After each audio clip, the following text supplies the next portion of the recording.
Você está pronto para a palavra? Quero falar rapidamente do que Deus está fazendo no mundo hoje, mas não é a minha mensagem, só vou falar disso rapidamente e depois vamos direto à palavra, ok? Olha Jeremias 23. Ai dos pastores que destroem e dispersam as ovelhas do meu pasto, diz o Senhor. Portanto, assim diz o Senhor Deus de Israel contra os pastores que apacentam o meu povo. Viu isso? Apacenta o meu povo.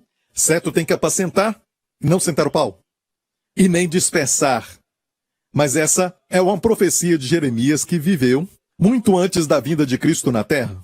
Ok, então são profecias concernentes aos nossos tempos. Certo? E na verdade está explicando aquilo que acontece no mundo inteiro, no tocante a essa revolução da graça.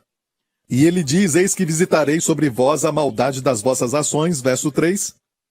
E eu mesmo recolherei o restante das minhas ovelhas de todas as terras por onde as estiver afugentado, e as farei voltar aos seus apriscos, e frutificarão e se multiplicarão.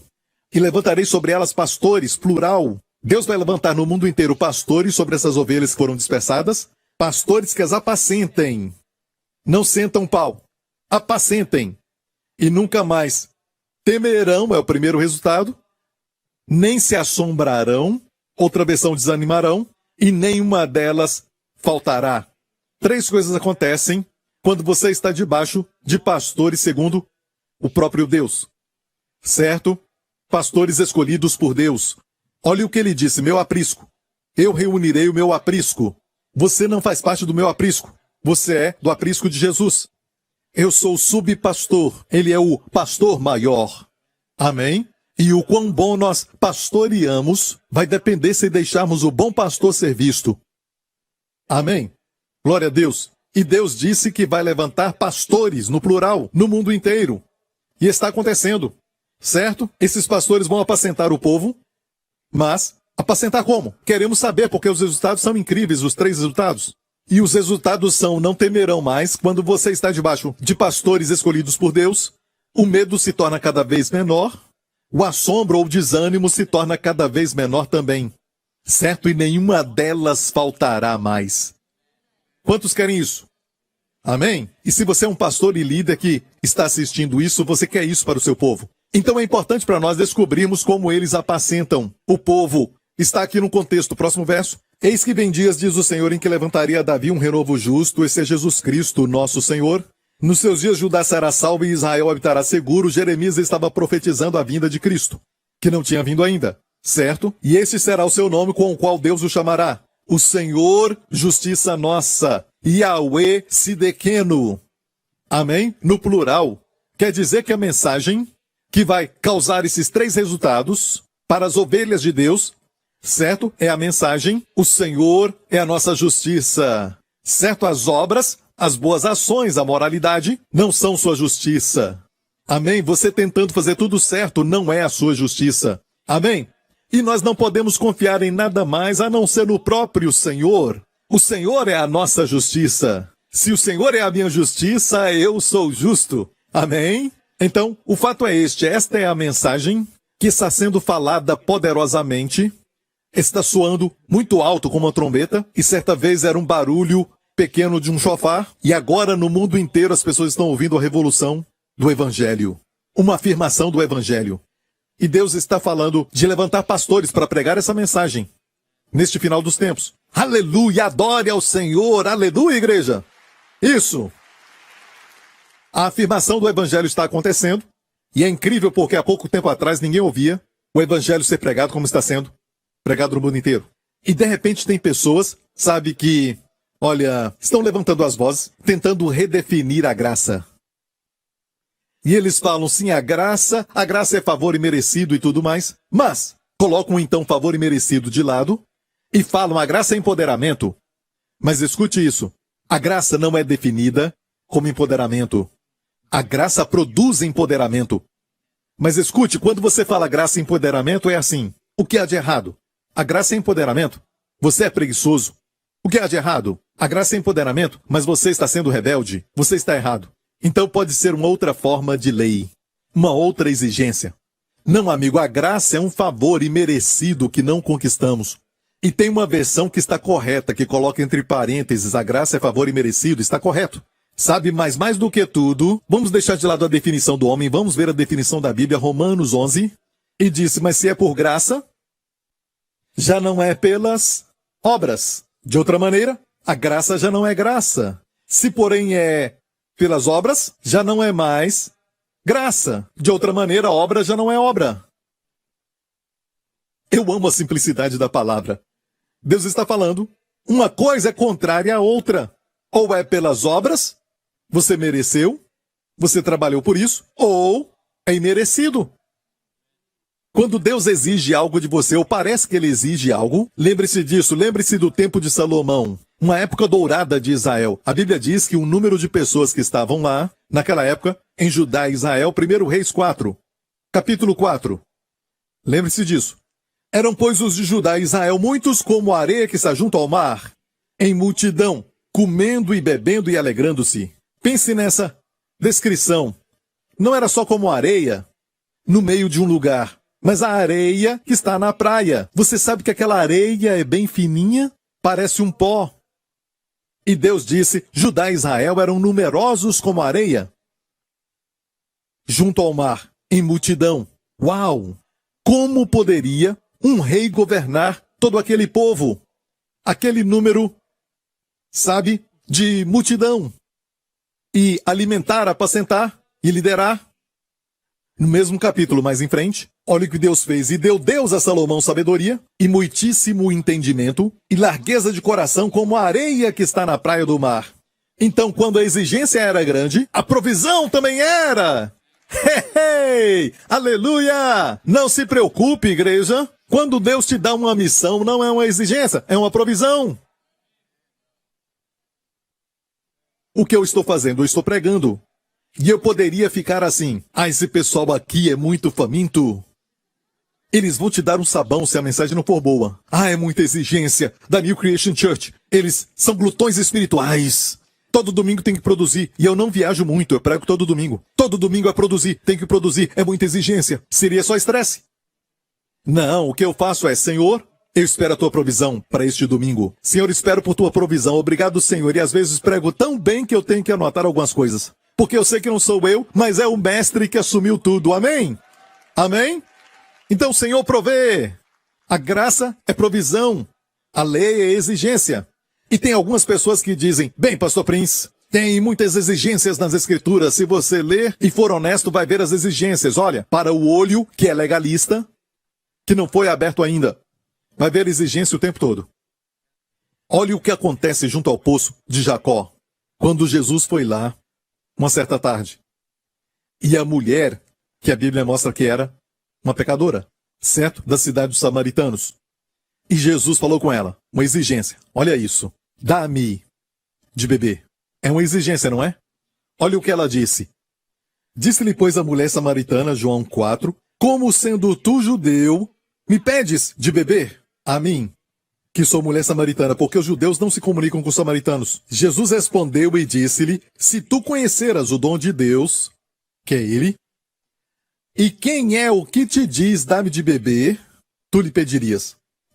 Ou seja, se você soubesse que eu sou o dom de Deus para você, e se você soubesse quem é que está dizendo, dá-me de beber, tu lhe pedirias.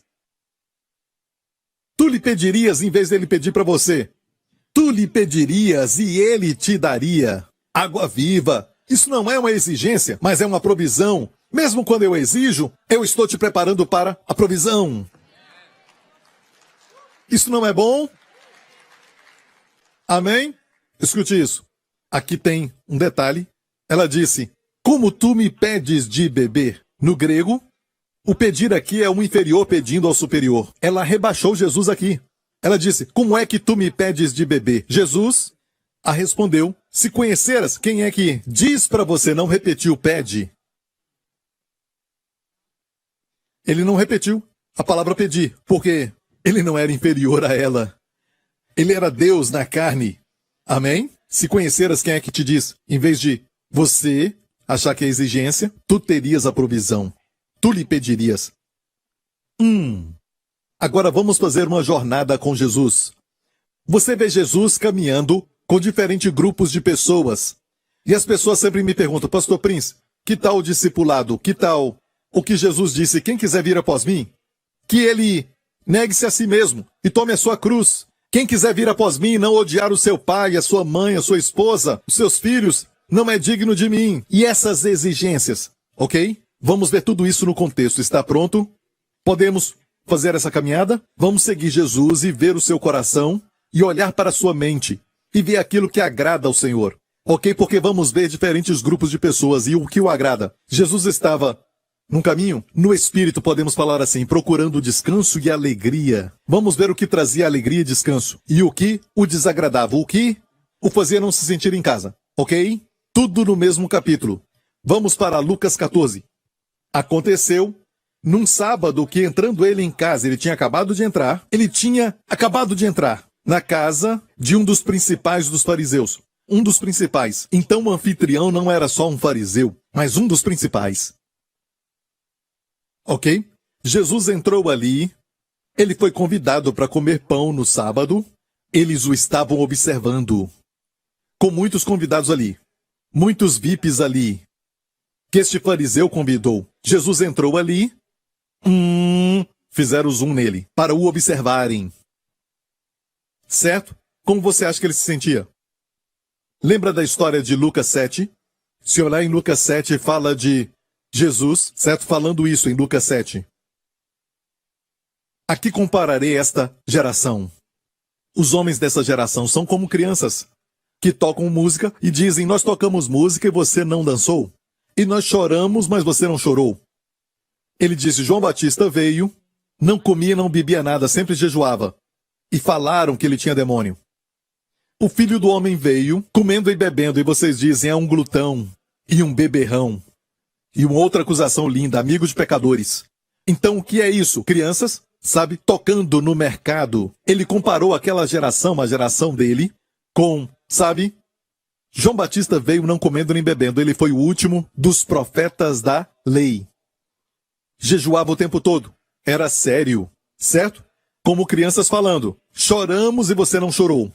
Deus deu a lei não trouxe efeito nos pecadores, em Israel naquele tempo. Então veio a graça, com flauta, música alegre, mas vocês não dançam.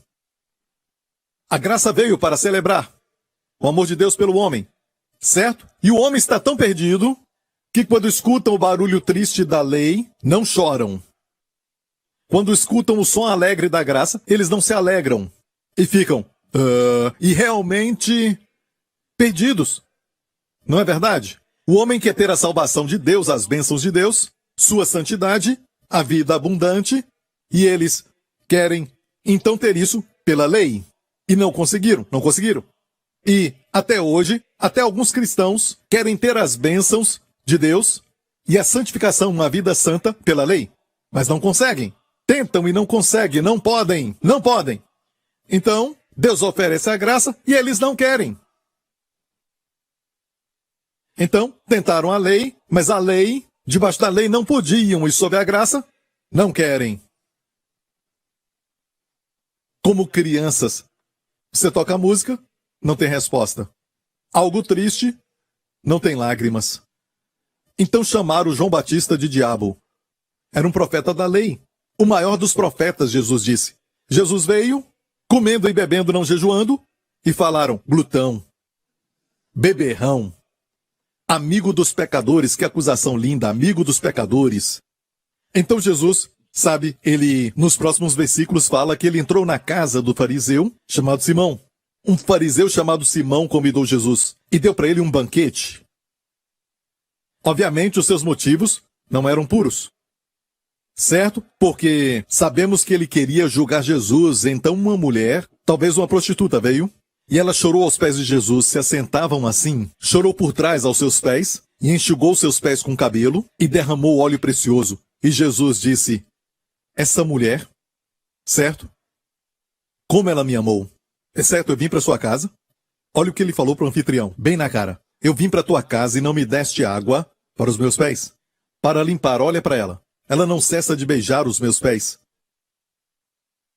E falou assim: ela ama muito, porque ela foi muito perdoada. E ele falou isso porque o fariseu na sua mente disse, na sua mente, não com palavras, se essa pessoa fosse realmente de Deus, um verdadeiro profeta saberia quem é essa mulher. E Jesus respondeu a isso. mesmo ele não tendo falado. Agora a pergunta: quem deu para Jesus um grande banquete? Simão o fariseu ou aquela pecadora? Quem deu para Jesus algo que satisfez sua alma? Ele olhou para ela e disse: mulher, os teus pecados te são perdoados. Quem o agradou mais? Quem deu alegria para ele? O fariseu que deu para ele um grande banquete? Deu para Jesus um grande banquete e Jesus o corrigiu. Ou a pecadora que não tinha nada para dar, mas sim tomar. Quem o agradou? Fala comigo, igreja. A mulher. Você quer agradar ao Senhor? Aprenda a receber dele. Deixa que ele, não tente dar para ele. Não tem essa mentalidade. Pastor, fomos chamados para ser doadores, generosos, abençoadores. Isso até parece ser bom. Sim, eu sei. Mas antes disso, você tem que receber. Antes de andar, Deus vai te fortalecer. Certo? Tem que receber tudo antes de fazer tudo isso. Posso ouvir um amém? Olha a atitude de Jesus para com esse fariseu que deu para ele um banquete que não satisfez. Ele não ficou alegre na presença daquele povo. Mas vindo uma mulher que não tinha nada para dar, mas só receber, Jesus ficou satisfeito. A elogiou. Olha essa mulher, a elogiou. E ainda corrigiu o fariseu. Ele é o mesmo ontem, hoje e para sempre. Vamos continuar a jornada. E eis que estava ali diante dele um certo homem hidrópico. Essa doença talvez seja aquela do braço inchado, que chamavam de hidrópico. O braço inchava e acumulava, então, água. Acumulava água. E Jesus, tomando a palavra, falou aos doutores da lei, aos fariseus, dizendo: é lícito curar no sábado? Perguntou para eles. Próximo. Eles, porém, calaram-se, tomando-o, curou e o despediu. Olha, ele amava isso, era o seu hobby, ok? Ele foi convidado para aquela casa e fez isso, certo? E Jesus é assim, ele estava sempre dando, certo? Olha, o fariseu, que era um dos principais, estava dando para Jesus um banquete. Seja qual for a razão, sabemos que a razão não era justa, as intenções não eram boas, porque ele foi ali para ser observado. O observavam, certo? E eles viram um homem que tinha compaixão pelos doentes. Certo? E respondendo lhes disse: qual será de vós o que caindo-lhe no poço um dia de sábado, jumento ou boi não o tire logo? Ou seja, jogou em cima deles e fez com que eles fossem juízes. Eles se calaram. Curar o enfermo é como tirar um jumento do poço. Ok? Faz sentido. É comum. Isso fazia sentido. Mas olha, é triste porque o capítulo anterior, Jesus estava numa sinagoga e ali tinha uma mulher encurvada por 18 anos. Encurvada por 18 anos. 6 mais 6 mais 6. 18. Certo, o espírito do anticristo. Pessoas encurvadas com depressão estão sobrecarregadas. Certo, com leis e regulamentos. Sabe, regras feitas pelos homens. Sempre olhando para o pó. E Jesus falou dessa mulher como alguém que Satanás tinha prendido por 18 anos. O número do anticristo, 6 mais 6 mais 6. E então, Jesus cura essa mulher, dizendo: mulher, estás livre dessa enfermidade. Porque isso foi num sábado. O pastor daquela mulher, um fariseu, disse: tem 6 dias em que se deve trabalhar. Então esse deve era trabalhar. Escute isso. Tem 6 dias em que se deve trabalhar. Nesses venha ser curado, não no sábado. Jesus disse: hipócrita, essa mulher é filha de Abraão. Ela não deveria ficar livre, o deveria de Jesus, ela deveria ser curada. O deve dele, o deve do fariseu era deve trabalhar. Nesses dias venha ser curado. Jesus disse: não, ela é filha de Abraão, ela deve ser liberta. Não importa o dia, nem o sábado. Porque no pensamento dele, no pensamento do pastor dela, nem sei como ele poderia ser um pastor, certo? Na sua mente, cura é trabalho. Na mente de Jesus, cura é descanso. Definitivamente foi para aquela mulher. E não é lindo que a primeira face que ela viu, ela conhecia as pessoas olhando para as suas sandálias e os pés. A primeira face que ela viu foi a face do nosso Senhor Jesus Cristo. Os seus lindos olhos. Isso não é lindo, não é legal? Amém? Agora Jesus está na casa do fariseu, que era na verdade um dos principais dos fariseus, um dos principais, e ele fez essa pergunta: e nada lhe podiam replicar sobre isto. Ok, ele os fez de juízes e se calaram. E então ele percebeu que ali estavam as pessoas importantes. Próximo verso. E disse aos convidados uma parábola, reparando como escolhiam os primeiros assentos, dizendo-lhes: quando por alguém fores convidado às bodas, não te assentes no primeiro lugar. Não aconteça que esteja convidado outro mais digno do que tu, e vindo o que te convidou a ti, te diga, dá o lugar a este, e então com vergonha tens de tomar o derradeiro lugar. Mas quando fores convidado, vai e assenta-te no derradeiro lugar, para que quando vier o que te convidou, te diga, amigo, sobe mais para cima. Então terás honra diante dos que estiverem contigo à mesa. Porquanto qualquer que a si mesmo se exaltar será humilhado, e aquele que mesmo se humilhar será exaltado. Então ele ficou ali assentado, tinha curado o homem, certo? O anfitrião do seu lado, e os importantes ali, certo? E ele viu que eles escolhiam os primeiros lugares naquela casa, e falou com eles, porque pense em Jesus, ele se sentia em casa com essa coisa? Não. Ele que merecia tudo, ele que realmente era importante com I maiúsculo, certo? Não teve reputação alguma. Assumindo a forma de servo, se humilhou até a morte. E o pior tipo de morte, a morte de cruz. E eles, que não eram nada, filhos de Adão, criados do pó, queriam ser algo. Isso era ridículo. E não é verdade que muitos de nós, sabe, é possível para nós sermos ofendidos quando alguém toma o nosso lugar.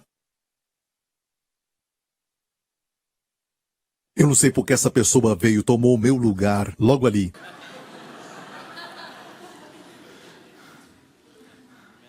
Você viu como ele falou comigo? Ele nem me chamou de professor ou doutor. Bem, eu acho que eu tenho esse título, sabe? Um pouquinho do ego quer aparecer. E na verdade, tudo que temos, tudo que somos, amo Romanos 11. Isso acaba logo com a carne, ok? Olha Romanos 11, porque dele, a origem, e por ele, o meio, e para ele, o final, são todas as coisas. Glória, pois, a ele eternamente, amém? Amém? Amém! Glória a Deus! Tudo que você tem, tudo que você conquistou, tudo que você faz agora na sua vida, você deve se lembrar, tudo veio dele. E também veio por ele. E resulta em glória para ele. Qual é a nossa parte? Nenhuma. A nossa parte é ser só participante, desfrutar o que ele faz, e a coisa maravilhosa é o que a Bíblia diz, que somos cooperadores. Ele diz, vem, olha isso que eu vou fazer, certo? Participamos e ele diz, vou tocar nessa pessoa, fala algo. Ser curado, a pessoa é curada. Amém? E você?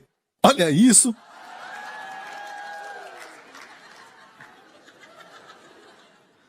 Como se fosse algo.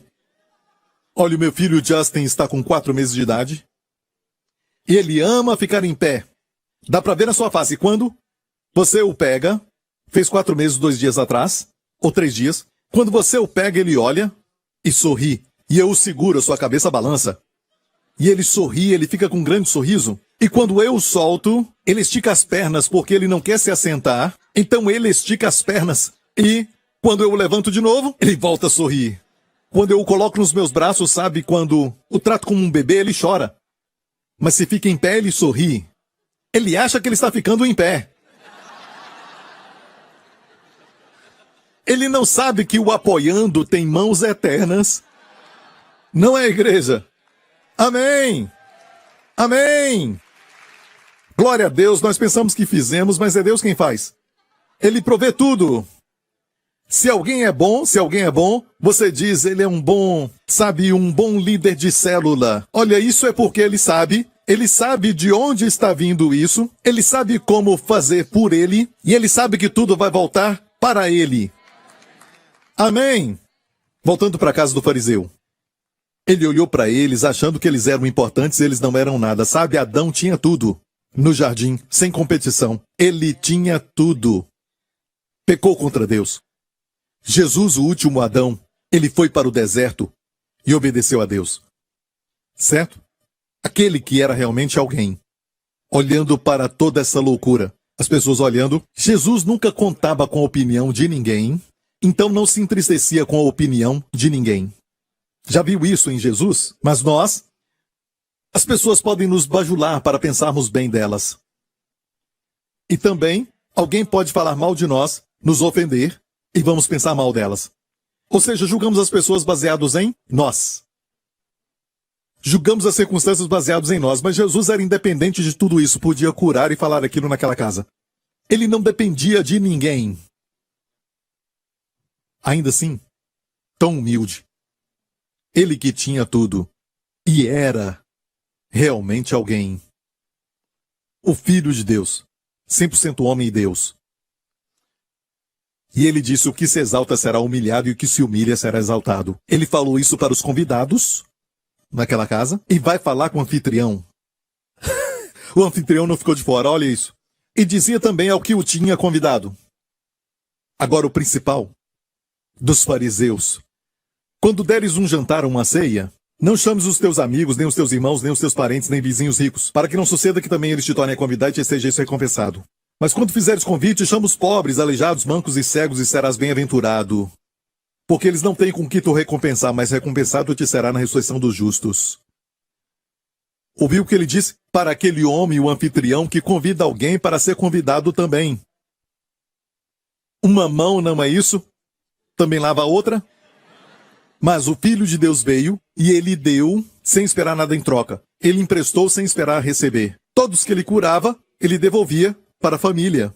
Amém? Aquele menino, filho da viúva de Naim, aquela viúva que perdeu seu filho, que era adolescente ou um jovem, Jesus o ressuscitou e o devolveu para sua mãe. Ele não ficava com quem ele curava.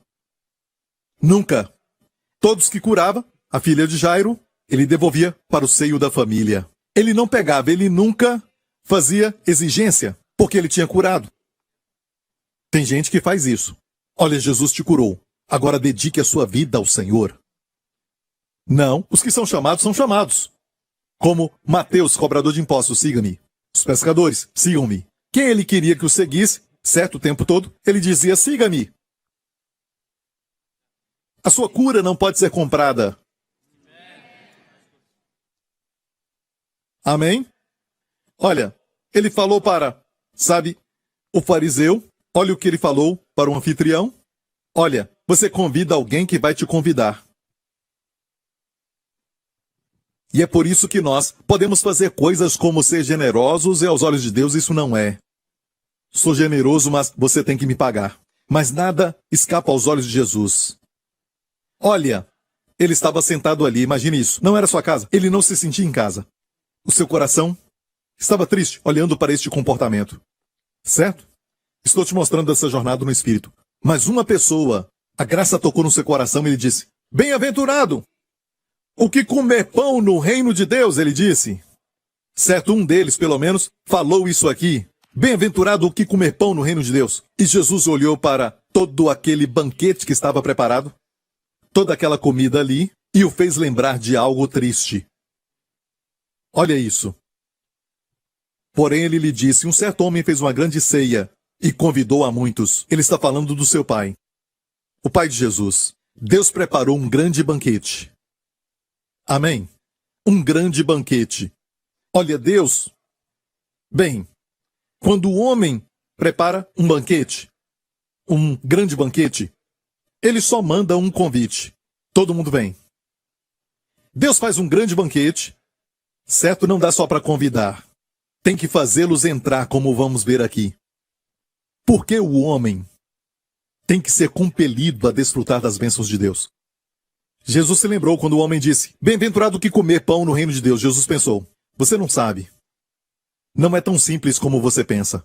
E ele conta a história do seu pai, que preparou uma grande ceia. Diga grande.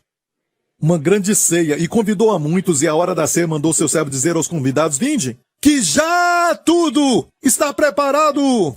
Diga, já tudo está preparado. Ele disse, vinde. Ele não disse, vinde servir. Venha servir como diácono. Venha servir como obreiro. Não disse, venham, me ajudem a cozinhar. Me ajudem a fazer. Não, venha. E o que? Coma. Porque tudo já está preparado. Na mesa do pai, nós temos aquela costelinha, picanha, filé mignon, peixe, e muitas frutas, e aquele pão que acabou de sair do forno. Aquele cheiro de pão que acabou de sair do forno. E Jesus falou que o pão dos filhos é a cura. Então tudo isso aqui, toda essa carne, saúde, cura para o seu espírito, alma e corpo. Muitas frutas, fruto do Espírito. Olha para os dons que brilham, dons do Espírito. Tudo já está preparado, de graça para comer. Venha. Venha. Tem paz para a tua alma, paz para o coração. É a vida eterna.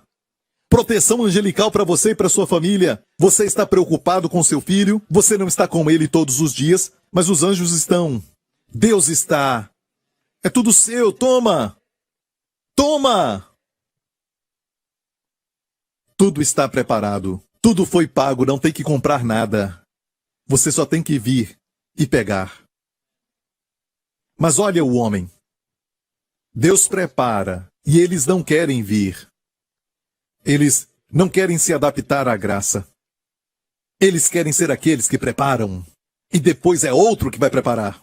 Depois eu vou preparar. Queremos ser dadivosos, os que fazem, os trabalhadores. Quando Deus trabalha, não. Olha, deixa eu fazer isso. Eu digo, se Deus quer toda a glória, que Ele faça toda a obra. Ele não fica ofendido, Ele ama quando eu falo isso. Ele ama isso. Amém? Agora olha isso. Ele disse, vinde, tudo já está preparado. E todos a uma começaram a escusar-se para ir à mesa do Senhor, para comer, desfrutar. E todos a uma começaram a escusar-se. Disse-lhe o primeiro, comprei um campo, e importa ir vê-lo. Rogo-te que me hajas por escusado. Olha, singaporianos, quantos compram uma propriedade? Primeiro, e depois vai vê-la. Uma desculpa fraca. Obviamente, uma desculpa fraca. Olha isso. E o outro disse, comprei 5 juntas de bois, e vou experimentá-los. Rogo-te que me hajas por escusado. Homens, quantos aqui compram um carro e vai testá-lo depois de comprar? Olha o terceiro. O outro disse, casei, e portanto não posso ir. Então Deus preparou esse banquete, certo, com todos os tipos de bênção, salvação, vida eterna, provisão financeira, bem-estar para você e para sua família, paz na alma, paz no coração, descanso, aleluia, prosperidade em tudo que você faz, proteção angelical, ser uma bênção para as multidões, tudo isso para você. Não é exigência, ele não diz, vem e me ajude a cozinhar. Venha e prepare a mesa. Não, tudo ali, a comida, a mesa e tudo mais já estava preparado. E eles começaram com essas desculpas. Olha o contexto, verdades dispensacionais. Este convite foi dado aos fariseus primeiro, os líderes de Israel. E todos inventaram desculpas para não irem à mesa de Deus, de provisão. Um por um deram desculpas. Então, olha isso, voltando o servo, no singular, o Espírito Santo. Anunciou estas coisas ao seu senhor, então o pai de família indignado disse ao seu servo, sai depressa pelas ruas e bairros da cidade e traze aqui os pobres, os aleijados, os mancos e cegos. Então quando os líderes de Israel rejeitaram o Messias, Deus disse, esquece esses então e vai para as ruas da cidade, trazendo os cegos, mancos, os coxos. E disse o servo, Senhor, feito está como mandaste, e ainda há lugar. A provisão sempre é maior do que a necessidade. Então, o primeiro convite foi para Israel. Os líderes de Israel rejeitaram o Messias. Podiam ter a saúde divina, juventude perpétua para toda a sua vida. Não teria morte se aceitassem o Messias. Agora o convite é para a nação toda, mas a nação, na verdade, também o rejeitou, só alguns poucos. Por isso ainda tem lugar. E o servo disse, sabe, Senhor, feito está como mandaste, ainda há lugar. Disse o Senhor ao servo, sai pelos caminhos e valados, e força-os a entrar, para que minha casa se encha. Porque o homem faz assim, quando Deus prepara a mesa, e o próprio Deus deve ir e forçar o homem, forçá-lo a entrar, para ser abençoado. Que tipo de festa é essa? No original, é gentilmente forçar. Isso é incrível. E todos nós, se formos humildes, vamos perceber que éramos tão cegos, e tão mortos espiritualmente, e tão perdidos, certo que Deus, o Espírito Santo, teve que vir e nos conduzir. Olha o verso 21. Traze aqui, ele teve que nos trazer. Senão, nunca encontraríamos a mesa. A mesa da provisão. Olha isso também no verso 21. O primeiro convite foi pelas ruas e pelos bairros. Isso é Israel. Certo? O último é para nós. Olha isso. 23. Sair pelos caminhos. Caminhos fala de cidades e valados. É o nosso tempo. Onde vemos caminhos? Nas cidades. Isso foi para os gentios. Caminhos. E esses valados? Eu perguntei para o Senhor, por que o Senhor usou essa palavra, valados? E olhei no grego e quer dizer valados, um valado. Algo que divide. E eu percebi que foi a cortina de ferro que caiu para o evangelho. Foi a cortina de bambu que também caiu. E todos podem entrar. E estão entrando. Faça-os entrar! Faça-os entrar! O Espírito Santo te traz e te ajuda. Olha, vem aqui, você está tão doente, não sabe que precisa disso, sabe?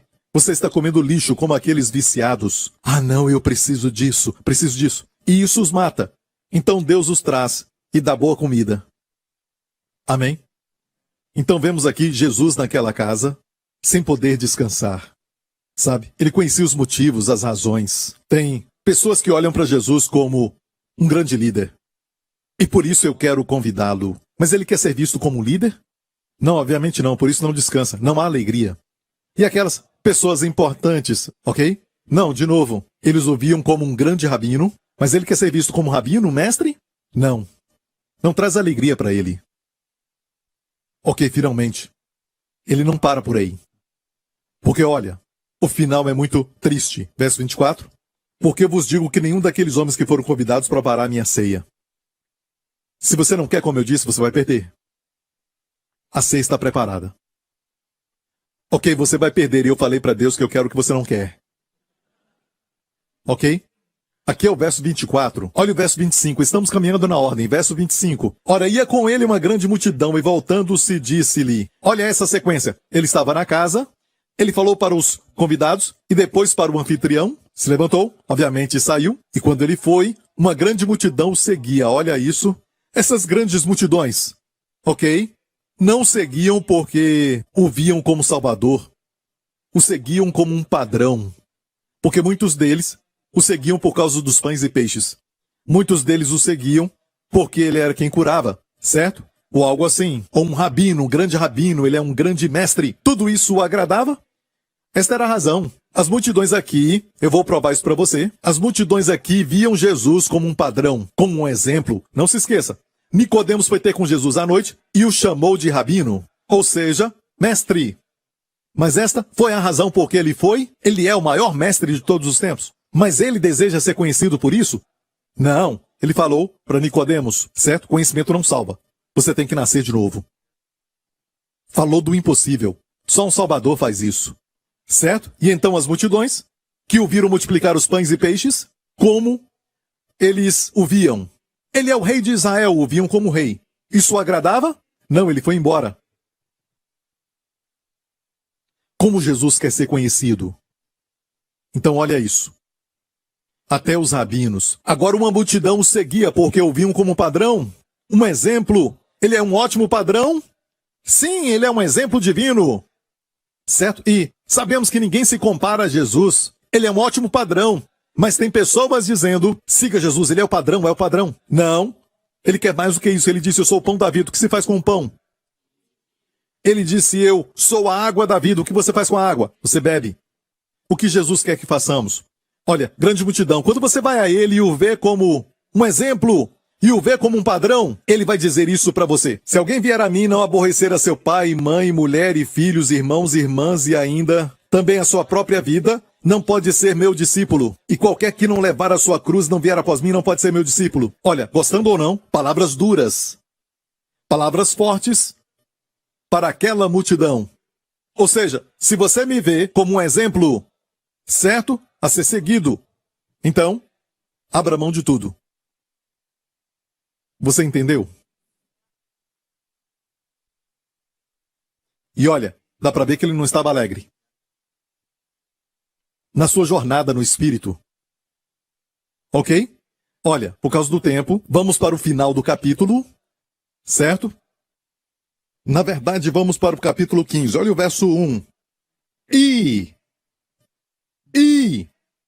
Depois daquela multidão, chegavam-se a ele todos os publicanos e pecadores para o ouvir. Eles foram até Jesus, ou seja, aquela multidão não era de pecadores. Sim, eram todos pecadores, até os fariseus. Certo? Mas não eram os pecadores, você entende isso? Olha, ou seja, ele viu a multidão e não se empolgou. Ele a diminuiu. Ele falou algumas palavras ali e muitos foram embora. E sabe quem ficou? As prostitutas, cobradores de impostos, pecadores. E olha isso, não tinham nada para dar para ele.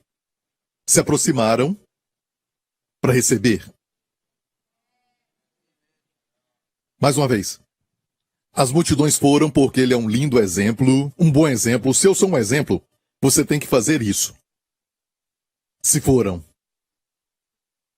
Obviamente, a multidão e os pecadores não eram os mesmos.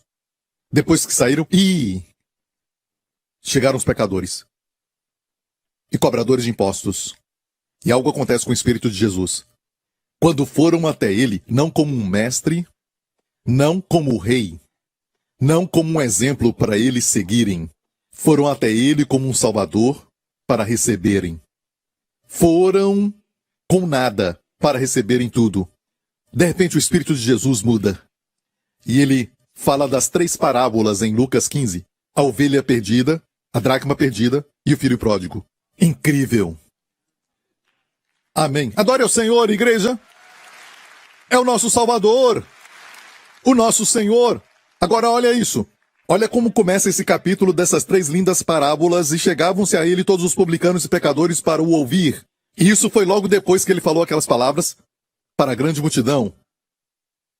Certo? E chegaram os publicanos e os pecadores. E os fariseus ainda estavam lá, ali do lado. E começaram a murmurar, dizendo: este recebe pecadores e come com eles. Tinha acabado de comer com eles. Você entendeu, mas tudo bem, vamos lá. É o mesmo exemplo hoje. Eles dizem, aquele pessoal da graça, sabe, dão licença para pecar. Ou seja, a mesma acusação que fizeram contra Jesus. Ele recebe pecadores, ou seja, a sua graça é licença para pecar. Olha, acusaram Jesus disso, esse homem recebe pecadores e come com eles. Não é lindo que o acusaram disso? Em outro lugar falam assim, ele é amigo de pecadores. Que acusação maravilhosa. Amém. Ele é amigo de pecadores. Este recebe pecadores e come com eles. Olha, vou falar das parábolas e vou terminar. Escute bem isso. Jesus nos evangelhos tinha uma forma de responder perguntas. Sabe, quando alguém fazia uma pergunta, ele não respondia a pergunta. Percebeu isso? Quando diz assim, quando será o sinal da tua vinda? Os discípulos perguntaram. Ele não disse, bem, 1º de janeiro. Ele não falava desse jeito. Ou 25 de dezembro. Certo? Ele não respondia as perguntas. Todas as perguntas que fizeram nos evangelhos, ele respondia de uma forma que ia até a raiz do problema. Ele disse assim, ninguém sabe o dia nem a hora. Esteja pronto. Esta é a resposta. Esteja pronto. Certo? Ele nunca... Na verdade, não era só para responder a pergunta, mas falar ao que pergunta. Ok? Algumas perguntas era para pegá-lo. Então ele nunca respondia. E aqueles estão o acusando, e ele não responde. Sabe o que ele fala? Falaram, este homem recebe pecadores e come com eles. Pense nas respostas que Jesus podia ter dado. Deixe-me explicar uma coisa. Eu não estou comprometendo a graça, certo? Nem comprometo a santidade. Comendo com pecadores. Você não sabia que eu estou indo para a cruz e vou morrer por eles? Portanto, eu glorificarei a santidade de Deus por minha morte. Porque o pecado tem um preço e eu vou morrer. Ele podia falar isso, mas não falou. Ou então, não sabia que Deus é justo em fazer o pecador justo, ele não se comprometeu, ele não rebaixou seu padrão para aceitar pecadores, não, a cruz mudou. Quer dizer que ele podia falar isso, mas sabe qual é a razão de comer com pecadores? Você quer saber isso? Olha isso, ele conta uma parábola. Que homem dentre vós, tendo 100 ovelhas, e perdendo uma delas, não deixa no deserto as 99, e vai após a perdida, até que venha achá-la. E olha isso, e achando-a, a põe sobre os seus ombros, jubiloso. E chegando a casa, convoca os amigos e vizinhos, dizendo-lhes: alegrai-vos comigo, porque já achei a minha ovelha perdida. Digo-vos que assim haverá alegria no céu por um pecador que se arrepende, mais do que por 99 justos que não necessitam de arrependimento. Agora olha isso é maravilhoso. A sua razão, o perguntaram. Por que você come com pecadores? Sabe como ele respondeu? Porque eu como com eles? Porque isso torna o meu Pai e o Espírito Santo e eu alegres. O Pai na história do filho pródigo, o Espírito Santo, a mulher da moeda perdida, e o pastor, ele. Ficamos alegres. E que razão gloriosa. Eu posso meditar nisso por meses. A razão por que ele dá faz os céus e todos no céu alegres. Quando o Deus Todo-Poderoso, o Deus de Abraão, Isaque e Jacó, o Deus 3 vezes santo, santo, santo, quando perguntam para ele: por que você lida com essas pessoas com tanta graça? Como ele responde? Isso me faz alegre.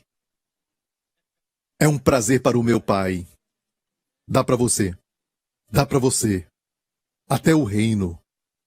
É um prazer para o meu Pai. Dar para você o reino. Se a verdade fosse pregada, não íamos forçar ninguém para ser curado. Seriam curados enquanto ouvem. Igreja, esta é a maravilhosa graça. Quando os fariseus deram um banquete para Jesus, deram para ele. Isso não o agradou. A multidão, a grande multidão, deu para ele o respeito, a admiração. Como um mestre, isso não o agradou. Mas vindo os pecadores, para pegar, para receber, ele fala sobre a alegria do pastor quando encontra a ovelha. Não é nunca a alegria daquilo que foi perdido, mas de quem encontra. Nas 3 parábolas é a alegria do pastor, a alegria da mulher que achou a moeda perdida e a alegria do pai que falou: vamos fazer uma festa! Meu filho estava perdido e foi achado! Bem, pastor Prince, eu acho que essa ovelha tem que entender antes de ir a Jesus, que tem que negar pai, mãe, todo mundo e até mesmo a própria vida, depois ir a ele. Ele não falou isso para eles. A ovelha não encontra o caminho. A ovelha não consegue. Quando ele a acha, então ele estava buscando. Você diz: eu achei o Senhor. Na verdade, ele te achou. Você diz: achei o Senhor. Ele não estava perdido. Você estava. Eu entendo o termo, certo? Eu entendo tudo isso, mas o Senhor me encontrou. Sabe, mas quando ele a encontra, ele coloca sobre seus ombros. Os seus ombros. Em Isaías 9, diz que o governo de todo mundo está sobre os seus ombros. Sobre os ombros de Deus está todo o universo. E esses mesmos ombros nos remiram. Esse é o seu coração. Amém? Agora escute essa pergunta. No verso 7 ele disse: digo-vos que assim haverá alegria no céu por um pecador que se arrepende, mais do que por 99 justos que não necessitam de arrependimento, ok? Aqui está o assunto do arrependimento. Pastor Prince, tem que falar mais de arrependimento. Ok, eu vou falar sobre isso. Como que a ovelha que estava perdida se arrependeu? Vamos ver, ok? Vamos voltar lá no início, versos 3 e 4. Ok? E vai após a perdida, estava perdida, até que venha achá-la. Quem é que vai após? O pastor. Quem é que vai até achá-la? Não descansa até encontrá-la, o pastor. Próximo verso. E achando-a, quem achou? O pastor. E a põe sobre os seus ombros. Quem faz isso? O pastor. Jubiloso, quem se alegrou? O pastor.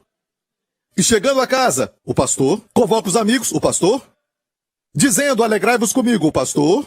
E nós estamos participando dessa alegria com ele. Mas isso aqui não é falado. O Senhor é assim, se alegra tanto que quer que todo mundo se alegre com ele.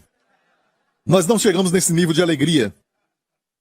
Olha, o que a ovelha fez para se arrepender? Porque aqui diz, digo-vos que assim haverá alegria no céu por um pecador que se arrepende, então obviamente essa ovelha perdida se arrependeu. E como se arrependeu? O Senhor me falou isso um tempo atrás. Ele falou assim, quando alguém perguntar para você sobre arrependimento, use essa passagem. Nunca vi ninguém pregar isso. Como a ovelha se arrependeu? Eu vou falar o que aconteceu. Arrependimento é mudar a mente. Todo domingo tem arrependimento na igreja New Creation. Sabe por quê? Enquanto eu prego, a sua mente muda. Você pensava, eu posso fazer qualquer coisa. E você diz, ok. Dele, por ele, para ele. Se arrependeu. Você diz, Deus quer sempre que a gente dê. Dê isso, dê aquilo, dê aquele outro. Mas agora você vê que você é pobre e você veio receber dele. E a alegria dele é dar. Tem arrependimento. Vou te falar como a ovelha se arrependeu. A ovelha deixou ser achada. Ela não correu. Deixou ser achada. Ela deixou ser carregada. Ou seja, em vez de vem aqui, você se perdeu. Vem aqui, siga-me. Deixa a mãe e pai e siga-me. Não, ele a carregou. A carregou. E ela deixou ser carregada. Não usou a sua força. Ela foi carregada. Descansou nos ombros fortes de Jesus. Isso é arrependimento. Ela se permitiu ser então amada. Ela se permitiu ser achada. Ela se permitiu ser levada. Isso é arrependimento e traz muita alegria. Isso traz muita alegria. Muita alegria! Para Jesus, para o Espírito Santo, para o pastor.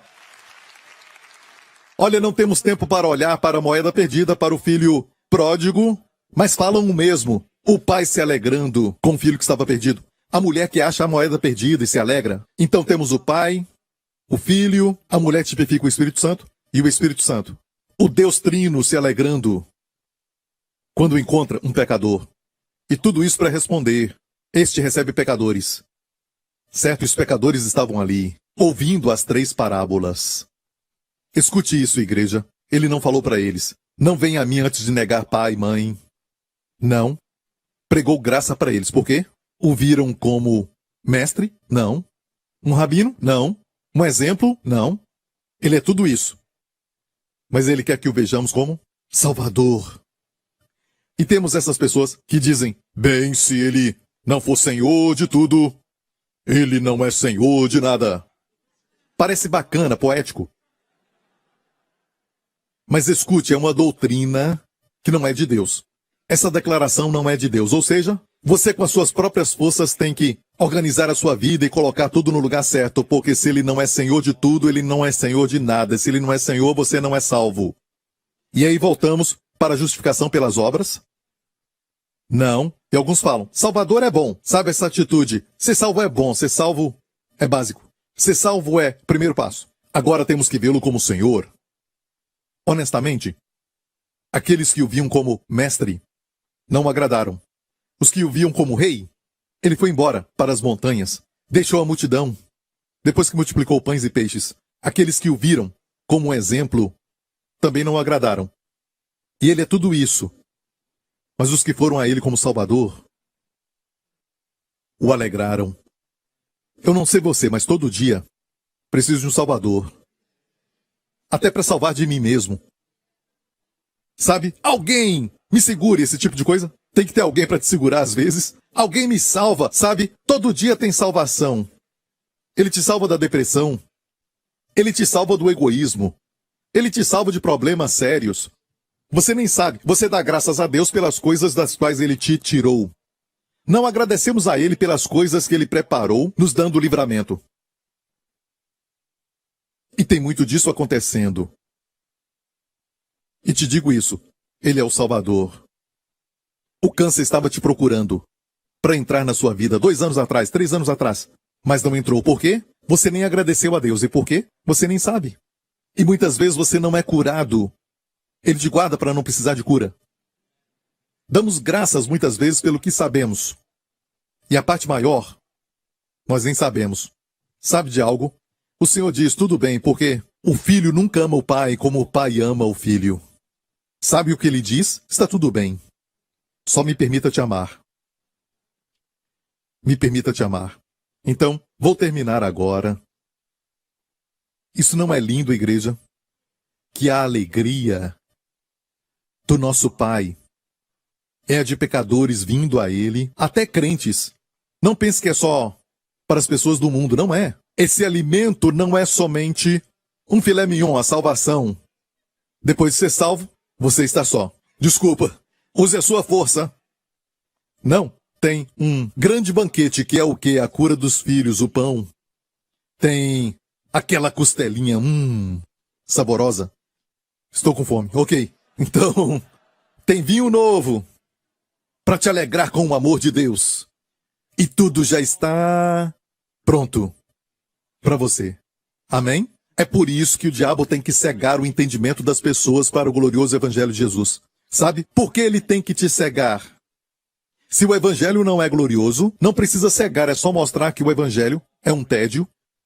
Mas se o diabo tem que cegar o entendimento das pessoas, é porque o evangelho, na verdade, é glorioso. Ele tem que cegar as pessoas para este banquete. Tem que cegar pessoas. Sabe quando a esposa vê uma linda garota vindo no seu caminho?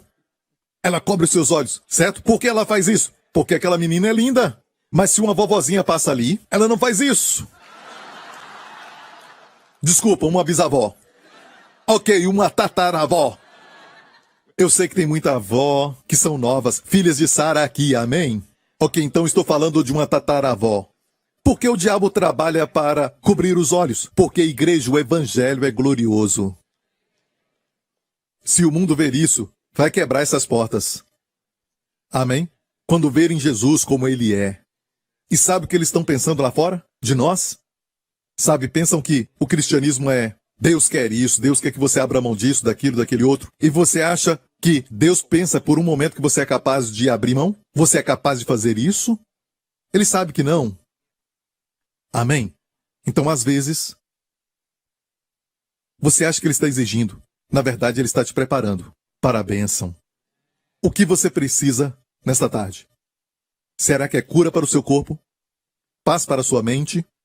Você quer a intervenção de Deus no seu relacionamento? Você quer que ele trabalhe no seu casamento? Ou você deseja uma bênção do favor de Deus no seu casamento? Tudo está preparado. Certo? Tudo está preparado. Venha e tome. Venha pegar. Pegue sabedoria. Pegue alegria. Tem muito fruto do Espírito. Amor, alegria, paz. Até domínio próprio tem. Venha. Venha e pegue. Curve a sua cabeça. E feche os seus olhos aqui neste lugar. E onde você estiver. Você quer pegar? Amém. Eu e a minha casa. Diga isso. Eu e a minha igreja. Tudo está preparado. E tudo é meu. Tudo isso é para mim. Amém? Não vamos deixar nada nesta mesa. E você? Receba. Pai Celestial, te agradecemos por teu amor e por tua graça. Santo, santo, santo. Te amamos, Pai. Tua santidade está nos justificando pelo sangue de Jesus. Essa santidade que condenou os nossos pecados no corpo de Jesus Cristo. Essa mesma santidade nos declara justificados. E todo santo dia, Senhor, vamos a Ti para receber. Vamos a Ti para pegar. E oro em nome de Jesus para que a Tua luz brilhe em toda a mente, em todo o coração. Quebra, Senhor, essa barreira, essas trevas, Senhor, nessa mente. Que a Tua luz brilhe neste lugar de trevas. Que a revelação flua como um rio.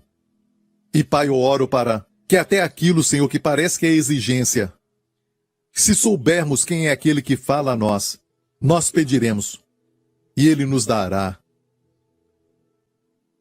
Se você tem uma responsabilidade agora que está pesando nos seus ombros, talvez é finanças, você tem que pagar algo e está pesando sobre os seus ombros, meu amigo, é hora de vir à mesa e comer. Aqui tem provisão. Diga, Pai, eu venho E te dou toda a glória, Senhor, porque tu tens toda a provisão. Obrigado, Pai. Aprenda a descansar, irmão. Aprenda a descansar. Não carregue este peso mais. Jesus te carrega agora. E Ele quer que você libere. Quando você liberar, você vai deixar Deus fluir. Se segurar, Deus vai liberar. Mas se você liberar, Deus segura esse problema. Deus vai trabalhar. Deus vai acabar com ele, com este problema. Talvez é a sua família. Você está preocupado com seu filho ou uma filha adolescente? Bem, tem resposta na mesa, tudo está preparado. Isso faz parte de tudo. Venha e receba. Isso agrada ao Pai. Quando você diz, eu não sei como lidar com meu filho. Eu quero receber sabedoria. Como tu deste sabedoria a Salomão, de acordo com a luta. Foi a provisão. Eu venho a ti agora para receber sabedoria. Eu venho agora receber sabedoria. Obrigado, Jesus. Se você está aqui, amigo, e nunca recebeu a Jesus Cristo, colocou a sua fé nele, receba dele a salvação, perdão dos seus pecados, passado, presente e futuro. Perdão por completo.